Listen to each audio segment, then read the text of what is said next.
असुमना सनाथोइगा लेम्बगा वारी साबा मखोइनी खक्ता थोख्रे पाइखोंबा हाई हाइदुना यांगनबदा मखुतो तिंगथोरी अदबु यांगनबा कशु हारक्ति तुमिना दुम लै पाइखोंबदो सिंथायैदा मोनसे लै सकमिंग यम चनै सिंथायैना कइबा हाइददा अदो खोइ सिंथायैसे कइकि तौबिरिगे हुजिकसे मोमोनोक्तुना हारकपनि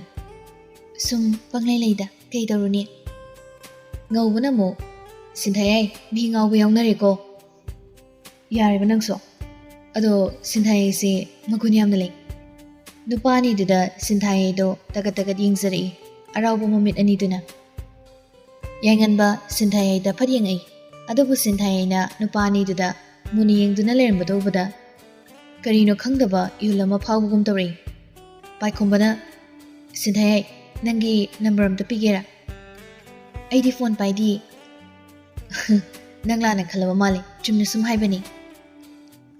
asengba ai phone paidabani ado dada hoidi kai ki honari gi dalem boy ga punna mapanda lemina bra ngawbana lemina de ai budi bank manager oina leni aduga mana miyamna masak khanglaba doctor paikomba hazu ze rims lei ado ichandi angang sia male akhodi college loidri handak second semester tawbada ngairi paikombana akhoi nause wayong angdida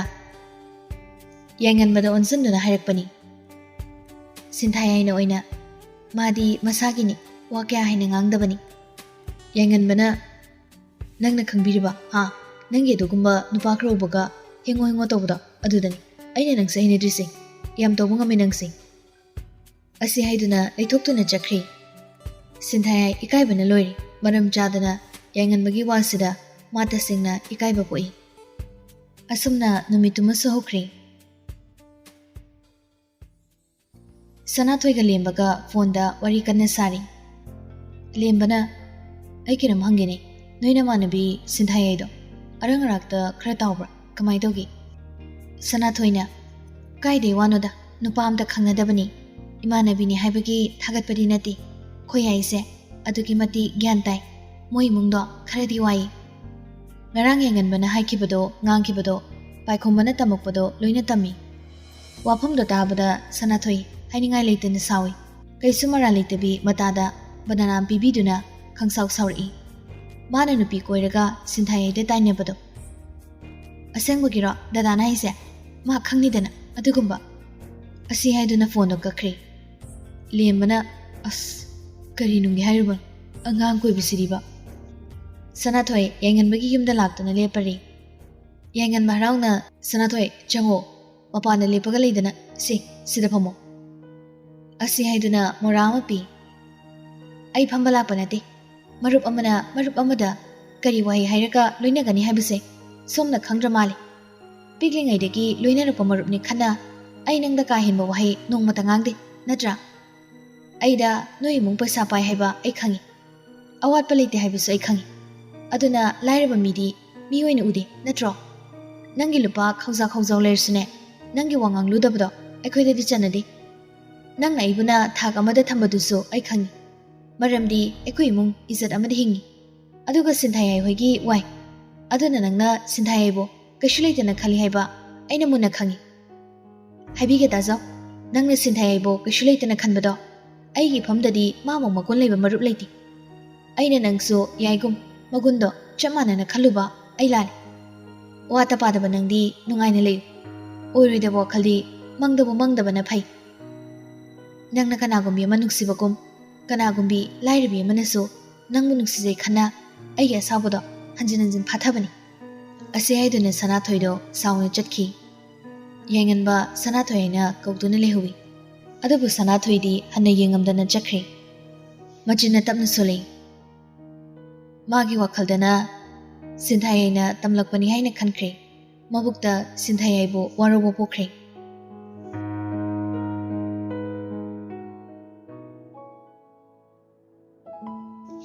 mem thoina bema chak tu kyam watlige loidawba napa sa chak phajana lamlaba male ngasidi insang do bo othokna yam khreda sinthayai do momonok tun hairi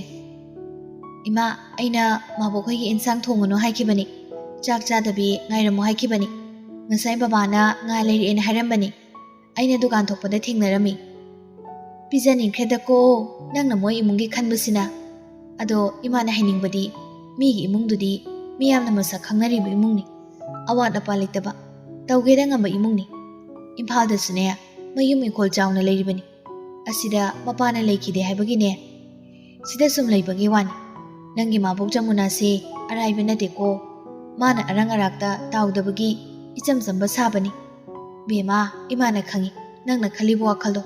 thado uko nangbune ehin mapambini soidana hainakini. Ima ai mangonda legi kisu khandeda matik mapa chade se khangi. Adubo aina lona sum nuksijabase yadabra. Magi maral ai karimta pamde. Ai magi damak sumwajaba pami. Aigi oigedi ai khaludi. Maramdi ai samatik chade. Ai lairba machani. Farise karisu ehin mawakhal khalun. Yariba makhaine makhoidigi lamna leigadabani. Fare makhoigi insangdo pibiruru. Asumna sinthaye hinjangdo puduna lai. Jamunana yai mapanda mi lakwa mali amukta yengujo imane chak thiba loisillamage. Dining chair da phamduna lairimba yenganba mangon tamna thokre. Leblamliba misak tubada kadaidagino khangdi amukta ngangkhidriba wahiwata sizinaba hori. Yenganbana nangri sida kedoba laiba numidangni khangro adusu leisabi nathanta ngaptaba umdi nangsi lairaba noidi pusabai imungse khandana naksanaba hone natro maramdi noina buk thaknaba. Sinthaido mapira jena yai yenganbana mathung maram khangdaba nanga aingonda kaubagi hak aina pide nang kadanoi khangdi nangna pamise ekhoigi irani thumsiro nangi haktaktagi aigi nungsibusu lapnare nangi aphataba bini aigi phumda nangi nasakto amukan uhalan chakro chok nangna athengamam khangdabi nangna bu kyam aphaba naram chatloini haige aidi nangu nungsiba marupni khana wai khara chamna hairubani adubu nangdi mari makung samnadaba yenganbagi waido tabada ingangakna mapi tani yengai taba ngamlaktraba sinthai adai jeradi phai mabu moigi maramda chopata hanbado lairaba makhoigi imungbu sum panduna ngangbado tabada khangba ngamdri nangsu nongmudi khanglakani ai arang arakta tawbi nupi nate haibado adubu yai ekhoi imungna phana warasu kanadagi suniragadi chadri phana lairasu ijat amadi hingliba punsini mi amabu aduk mama leitana khangano makhuta parpu insangdo makhada thadaramduna chenkhre kaptuna sinthaido machana pana mapan thokibadagi sungchang changaktabaduda Jamuna do yengbu thoklakpani adubu insang haidoktuna leiribadu ubada khangli Jamuna sinthai la ame haba yai la amra ha nangna chairaga tanki boiramgani ne ima ekhoi imphal da mu leina tawrsi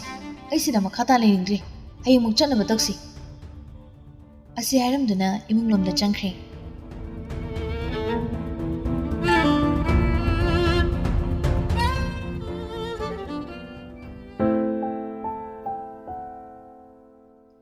Mathangi numitni ayuk nganna yenganbado loisinba loikri adubu mama ibemadi chatningba phawdi adubu chatningde haina ucha angawbu sibudi mathanda thadokpa yadabana masu chatpada matarami kun lekai eduda makhoi imphalda chakre haibase kanamata khanglamdi chawrabu yumjawdo naitom thambiramduna gate so londuna chatkre imphalda leiba makhoi ingkoldo angakpagi masakni awatpa amate hek leite mathol marigi yumni ingkolna chawriba leiriba luxury gi oiba polam kayana mafam chana leitingi yumdubu senanaba leiriba makhoi humdo tholaktuna makhoi oklari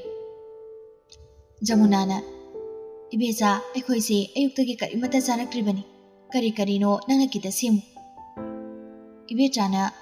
hoi maibema angakpani Jamunagi maral mathum khungangda icham chamna leibagi wani mahaki mapamgi maral pumba mangoida loine sinarami mama mapana mathanda pokpani Manipurda miyamna masak khangnakiba Naurem Nandagi macha naitom pokpini mama mapana lekhidraba matung macha nupida loina sinaramki makhoigi maral mathum pumba hospital amadi school kya मी थादोक्तुना जमुनाना सिनहनखिबनी मतम क्या होख्रे चख्रे ngасina hayengna mathanggi oi patam ko bimadi khamba yada taibang sinthana hekta kolhawi matam ko bimahakna hekta khungjingyangna chakri adubu chakkibana chahi mangagi matungni wang chawrbu nupado pisumani do suktak leiri nupado leptuna leiri mahaki tungda mi kharadi leptuna leiri mahakpu senaba mali makhoigi matawdo nupaduna mobalda wari kana sari Tanjadada chahi mayai chalabi nupi amana tahata changlakpado tungontoktuna wari sariba nupadada phatwaishinki nupido ngakna nupadada haifet yenglami adubu athuba male chenkhre kaiso hairamda nupadu sungakna nupiduda yengduna lehawi adubu magi igona wangkibana hanna yenglamda chakre chahi mayai chalabi ahalladuna ibungo doctor isase kaino matawkre amta lakbi doctor duna ima yani jase kishu pakat pagan nacha khoi me amam leizari ase haiduna nurse khra loinaraga lai mem thoina ima gi bema isa kaisu tore ase haiduna makokta nan thabi sinthaye amuk su gyan tana ima ayam wai imai lairsu mi degi no mata ni raga chadi ai nang mut nungsi nang yam phate ase haiduna mo kana lauri ai ngawdi ai buthado pasa bai banoina laira bai khoi adu khanthana ngangli sakai gino adu khanthani yengli sakai gino doctor na sister pothana ba hidagama kapse hidagama kappadeki sinthai ai do tamna pothakre mem thoina ibungo doctor isase amuk khana wakhal tarakhidra laira bi mama oirubana isabu layeng busungam Matungam fana ba yeng bungam gani thazade ngasi yenglani makhata na mu hekta yeng bungam de makhut ani lona duna isabu umta phanbi kai gine ma asum lai binu nacha khoina lai buse ana ba kya bo phan ba buse doctor ai khoi gi thawni adu bi ma ana ba si matam khradi changani maram ne kuina namsin na thamlapana adu bu suksoi suidana phani ai gi thazabani adu bi ma Koki anaba haisidi wakal nungairagada farakani anabagi mangda kapigan aduga imasu awaba kya leraso momonoktuna lebiyu kishu ahinba awaba khanjinminganuda asi haramlaga doctor da thokre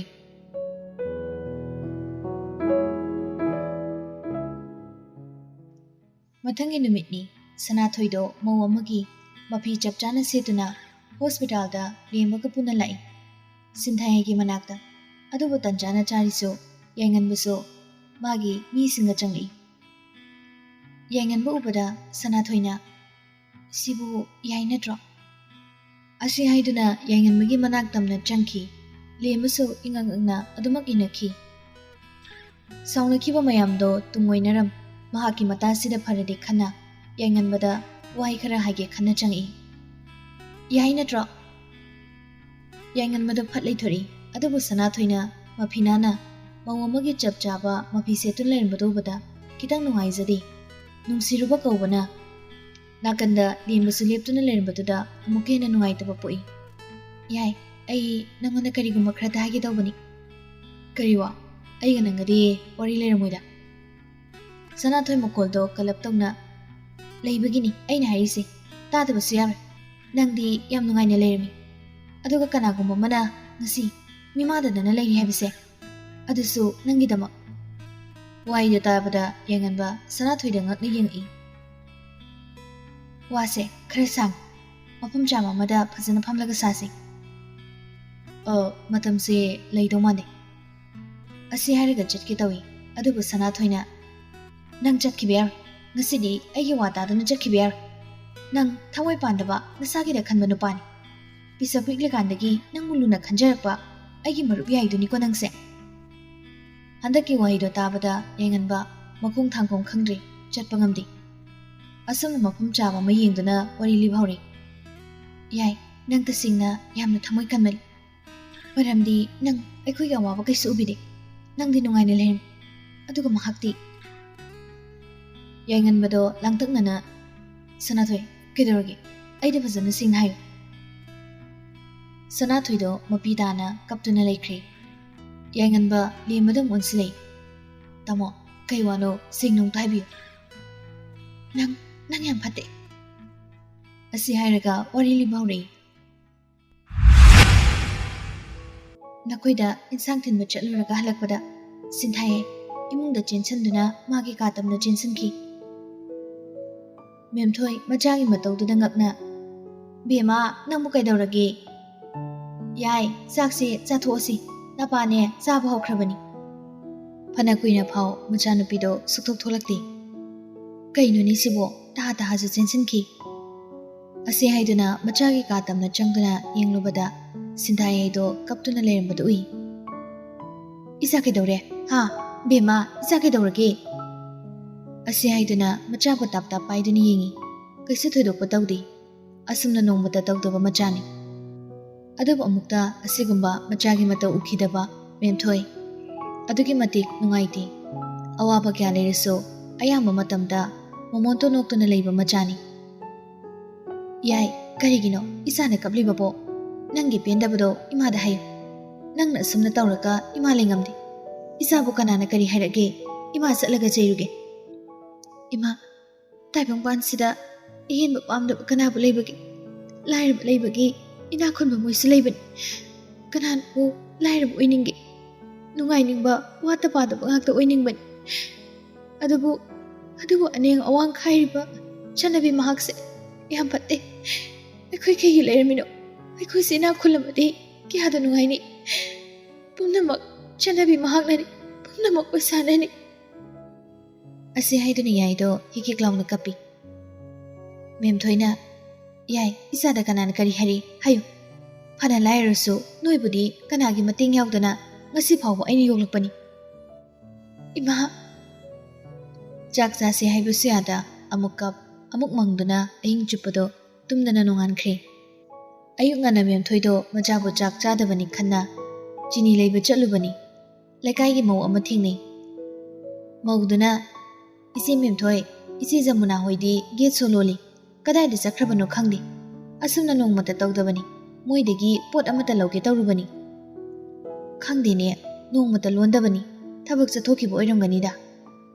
Mayum yaure memthoido cha londana machagi kada changli Yai sese cha thaktoksi Kaino ise jamuna hoigi gate sololina Awangi nadom cha chawbana hairamine Moibu kadai da chani hairongge Kaisu khangdana haizarakpani Sinthaye ngakna mamada yengduna wakhalda khali Kaino kaisudi hairamdeda Aidi sauduna chakrabazala Asumna khanna phadhagotuna yengan buhigi yumtamna chelui Adubu haibadu chumli Geto solunduna lerami Phana kana moigi mihalak pangairami Phana chairanganga aso ma yengan babudi muksirubana sauge haiba sungangamdi Adubu kana amata lakpa kauba leiti Numit taba phau getuda adum lei Adubu numit tarakpana mayumda adum hankre Mathangi numitsu adumangai sulak lakre Nong hauki nini hauki Hapta ama phare Mana getuda phamduna sumleri ibusi Magi wakhalda mangonda sauraga chakkibado Aduda khanduna leikre Nungsiba mahakna saukre khanbana Lefam khangdi Adugi sumathakta Masaktusu uningmana leitadri Chak ising inthi nungaina jaraktabana Masado yamna sukchili Sanathoi Sinthayena phamduna leriba Yainganbagi gate manaktuda laktuna leplare Yai nangna toisi kaino Mabuk sengdaba mana chaningwa mafamda chakhisanu Kayin yangna ningda tawri Ma mangairi Chatliba mahakto Nongmadi maithiba haido Soidana lakini Se yumda halasi lao Sinthaye enganbaga ngangna khiba pumba Sanathoida tamni kap tuna Sanathoido yam sawi Mabu ina thengnaba mafamda kaidogi yau Nungsibabu maguleina khandaba mahakti aina lemna tharu Asi haiduna Sinthaye bu konsinbi Chukchillaba matagi matawdubada tasengna thamoi sokpai doire Sinthaye na Sanathoi Aibu mana jairaso Warogi khalasu Warogu sangamdi Saugi sangamdi Kaino sibo Magi masa uraktabada Ay ngaudun chaturi ꯑꯩ ꯌꯥꯝ ꯋꯥꯔꯦ ꯑꯩ ꯃꯥꯗ ꯂꯥꯜꯂꯦ ꯍꯥꯏꯖꯒꯦ ꯈꯣꯡ ꯄꯥꯏꯔꯒ ꯈꯣꯏꯔꯝꯃꯨ ꯍꯥꯏꯔꯁꯨ ꯑꯩ ꯈꯣꯏꯔꯝꯒꯦ ꯁꯅꯥꯊꯣꯏ ꯌꯥꯏ ꯑꯁꯤ ꯍꯥꯏꯗꯨꯅ ꯆꯦꯅ ꯀꯣꯟꯁꯤꯟꯕꯤ ꯃꯇꯝ ꯈꯔ ꯑꯃꯁꯨ ꯍꯧꯈ꯭ꯔꯦ ꯁꯤꯟꯊꯥꯌꯥꯏ ꯑꯅꯥꯕ ꯍꯥꯏꯗꯨ ꯁꯨꯝ ꯑꯣꯏꯔꯛꯈꯤ ꯂꯩꯇꯕꯅ ꯃꯔꯝ ꯑꯣꯏꯔꯒ ꯐꯖꯅ ꯂꯥꯌꯦꯡꯕ ꯉꯝꯈꯤꯗꯦ ꯅꯣꯡꯃ ꯅꯣꯡꯃꯒꯤ ꯋꯥꯈꯜ ꯁꯨꯝ ꯇꯥꯔꯛꯈꯤꯗꯦ ꯑꯗꯨꯕꯨ ꯃꯃꯥ ꯃꯄꯥ ꯑꯣꯏꯕ ꯑꯅꯤꯗꯣ ꯃꯊꯥ ꯁꯥꯕꯅ ꯂꯣꯏꯈꯤ ꯊꯕꯛ ꯁꯨꯕ ꯆꯠꯂꯨꯕꯁꯨ ꯃꯆꯥ ꯁꯦꯟꯅꯅꯕ ꯍꯣꯠꯅꯕꯗ ꯏꯃꯨꯡꯒꯤ ꯐꯤꯕꯝꯁꯨ ꯁꯣꯛꯆꯤꯜꯂꯛꯈꯤ ꯍꯥꯟꯅꯗꯒꯤ ꯈꯔꯒ ꯋꯥꯕꯒ ꯍꯦꯟꯅ ꯐꯤꯕꯝ ꯁꯣꯛꯄ ꯍꯥꯏꯗꯣ ꯑꯣꯏꯔꯛꯈꯤ ꯁꯅꯥꯊꯣꯏ ꯋꯥꯔꯤꯗꯣ ꯂꯤꯅ ꯂꯤꯅ ꯃꯄꯤ ꯇꯥꯔꯛꯏ ꯑꯁꯤꯅꯤ ꯌꯥꯏ ꯁꯤꯟꯊꯥꯌꯥꯏꯅ ꯉꯁꯤ ꯋꯥꯈꯜ ꯆꯣꯏꯔꯕꯤ ꯑꯣꯏꯈꯤꯕ ꯌꯥꯏꯉꯟꯕꯗꯣ ꯉꯁꯤꯗꯤ ꯃꯄꯤꯗꯣ ꯇꯞꯅ ꯇꯥꯔꯛꯏ ꯁꯅꯥꯊꯣꯏꯅ ꯅꯪꯗꯤ ꯈꯪꯂꯝꯃꯣꯏ ꯄꯤꯛꯂꯤꯉꯩꯗꯒꯤ ꯌꯥꯏꯅ ꯅꯪꯕꯨ ꯌꯥꯝ ꯅꯨꯡꯁꯤꯖꯕꯅꯤ ꯅꯪꯒꯤ ꯑꯋꯥꯕ ꯄꯨꯝꯕ ꯃꯥ ꯌꯥꯝ ꯅꯨꯡꯉꯥꯏꯈꯤꯗꯕꯅꯤ ꯃꯥꯒꯤ ꯅꯨꯡꯁꯤꯕꯕꯨ ꯇꯨꯡꯑꯣꯏꯔꯝ ꯑꯩꯕꯨ ꯅꯪꯒꯤ ꯑꯣꯏꯅꯕ ꯀꯟꯅ ꯍꯥꯏꯈꯤ ꯑꯗꯨꯕꯨ ꯑꯩꯒꯤ ꯅꯨꯡꯁꯤꯕ ꯂꯩ ꯍꯥꯏꯅ ꯑꯩꯅ ꯌꯥꯈꯤꯗꯦ ꯃꯥꯒꯤ ꯃꯇꯧ ꯌꯦꯡꯕ ꯉꯝꯈꯤꯗꯦ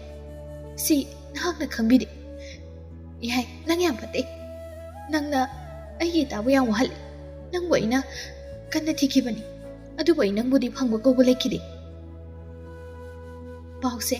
ꯅꯪꯉꯣꯟꯗ ꯇꯝꯗꯨꯅ ꯅꯪꯕꯨ ꯑꯃꯨꯛꯇꯪ ꯄꯦꯟꯅ ꯆꯩꯒꯦ ꯈꯟꯈꯤꯕꯅꯤ ꯌꯥꯏꯉꯟꯕ ꯂꯩꯐꯝ ꯈꯪꯗ꯭ꯔꯦ ꯐꯠ ꯍꯧꯒꯠꯇꯨꯅ